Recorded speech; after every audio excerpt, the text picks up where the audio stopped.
ভারত একটি রাষ্ট্র যার মাটির নিচে লুকিয়ে আছে হাজার বছরের ইতিহাস, কোটি কোটি মানুষের স্বপ্ন আর আজও অদৃশ্য এক শক্তির খোঁজ, জ্বালানি।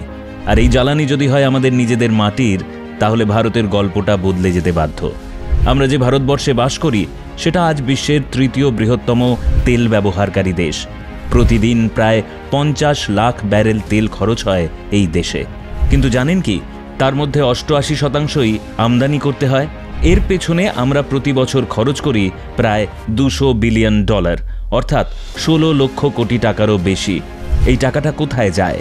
সৌদি আরব, রাশিয়া, ইরান, ইরাক, এই সব দেশে, যারা তেলের রাজনীতি দিয়ে বিশ্বকে নিয়ন্ত্রণ করে। এই অর্থনৈতিক পরাধীনতার মধ্যে একটা সুযোগ এসে দাঁড়িয়েছে, একটি শক্তিশালী সম্ভাবনা, যা শুধু ভারতের ভবিষ্যৎ বদলাতে পারে না, বরং গোটা উপমহাদেশের ভূ রাজনৈতিক ভারসাম্যকে চিরতরে পাল্টে দিতে পারে। কিভাবে সেটা জানতে ভিডিওটি দেখতে হবে শেষ পর্যন্ত। ভিডিওটির শেষে থাকবে একটা ছোট্ট কুইজ। অংশগ্রহণ করবেন কমেন্ট বক্সের মাধ্যমে। আর ভিডিওটি ভালো লাগলে শেয়ার করুন, লাইক করুন আর সাবস্ক্রাইব করে দিন আমাদের চ্যানেল সমৃদ্ধ বাংলা। আর বেল আইকন প্রেস করতে ভুলবেন না, যাতে আমাদের পরবর্তী ভিডিওগুলো আপনার কাছে পৌঁছে যায় সবার আগে। ওএনজিসি সম্প্রতি এক রোমাঞ্চকর তথ্য সামনে এনেছে। পশ্চিমবঙ্গের অশোকনগর, ভুরকুন্ডা, রানাঘাট এবং বঙ্গোপসাগরের তলদেশে মিলেছে এক বিশাল তেলের ভাণ্ডার। বঙ্গোপসাগরের নিচে লুকিয়ে থাকতে পারে প্রায় 30 বিলিয়ন টন অপরিশোধিত তেল। এই পরিমাণ তেল সৌদি আরবের জাতীয় রিজার্ভের সমান এবং ইরাকের তুলনায় 2.5 গুণ বেশি। এই তথ্য যদি বৈজ্ঞানিকভাবে প্রমাণিত হয় এবং বাণিজ্যিকভাবে উত্তোলন সম্ভব হয়, তাহলে ভারতকে আগামী 50 বছর ধরে আর এক ফোঁটাও তেল আমদানি করতে হবে না। প্রশ্ন আসছে যে এই সম্ভাবনার প্রভাব কেমন হতে পারে। যদি আমরা বছরে $200 বিলিয়ন সাশ্রয় করি, তাহলে সেই অর্থ দিয়ে দেশের প্রতিটি গ্রামে পৌঁছে যেতে পারে আধুনিক হাসপাতাল, প্রতি রাজ্যে গড়ে উঠতে পারে নতুন বিশ্ববিদ্যালয়, প্রতিটি কৃষক পেতে পারে সুলভ ঋণ এবং প্রতিটি পরিবার পেতে পারে কম দামে জ্বালানি। জ্বালানি আমদানির উপর নির্ভরতা কমে গেলে ভারতের রুপির উপর চাপ কমবে, ডলার কেনার চাহিদা কমবে।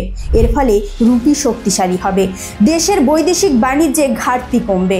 তেলের দাম যদি কমে যায়, তাহলে পরিবহন খরচ কমবে, খাদ্যদ্রব্যের দাম কমবে, কৃষিজ উৎপাদন ব্যয় কমবে। ফলে সার্বিক মুদ্রাস্ফীতি নিয়ন্ত্রণে থাকবে।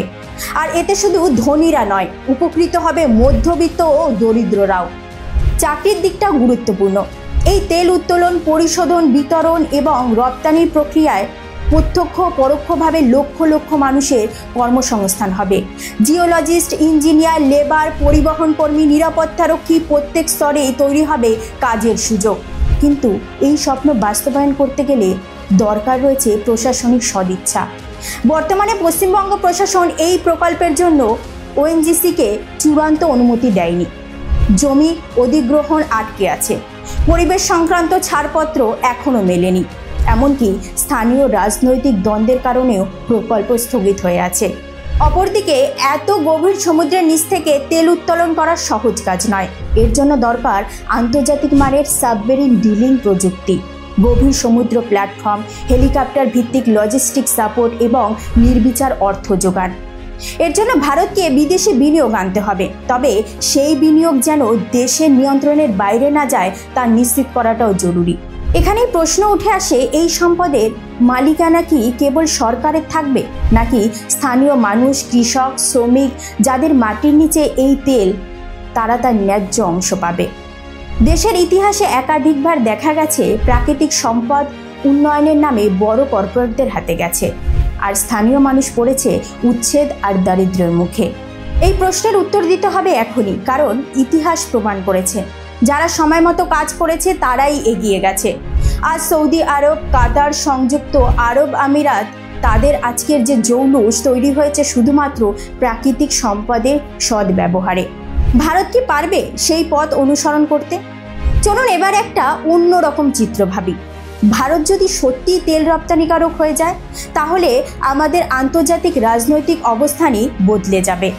আজ যেসব দেশ ওপেকের দয়া নিয়ে তেল কেনে, তারাই তখন ভারতের সঙ্গে কূটনৈতিক সম্পর্ক গড়ে তুলতে আগ্রহী হবে। আমেরিকা, ইউরোপ, পূর্ব এশিয়া সবাই ভারতের দিকে তাকাবে জ্বালানির জন্য। ভারতের কথার তখন গুরুত্ব থাকবে জাতিসংঘ, G20, ব্রিক্স সব জায়গায়।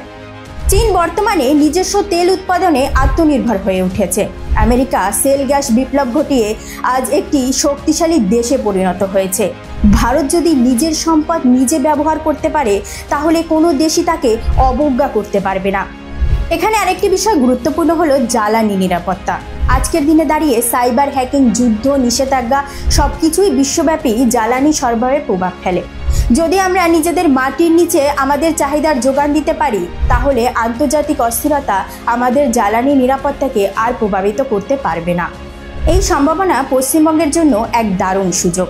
গত কয়েক দশকে রাজ্যে যে হারে শিল্পপতিদের আস্থা কমেছে, বিনিয়োগ এসেছে কম, কর্মসংস্থান কমেছে, এই তেল প্রকল্প নতুনভাবে প্রাণ এনে দিতে পারে। তৈরি হতে পারে নতুন শিল্প অঞ্চল, রাস্তা, highway, refinery, rail connectivity, training centre, technical institute. এতে রাজ্যের বেকার যুব সমাজের জন্য খুলে যাবে নতুন দরজা। তবে এর সব কিছুই নির্ভর করছে আমাদের প্রস্তুতি, আমাদের চিন্তাভাবনা, আমাদের নেতৃত্বের উপর। এই সম্ভাবনার কথা যদি মানুষ না জানে, যদি প্রশাসনের উপর চাপ না পড়ে, যদি রাজনৈতিক সদিচ্ছা তৈরি না হয়, তাহলে এই সুযোগ হারিয়ে যাবে। আজ সমৃদ্ধ বাংলার তরফ থেকে এই ভিডিওটা কেবল তথ্য নয়, এটা একটা ডাক, একটা সম্ভাবনার গল্প যেটা ইতিহাস হয়ে উঠতে পারে।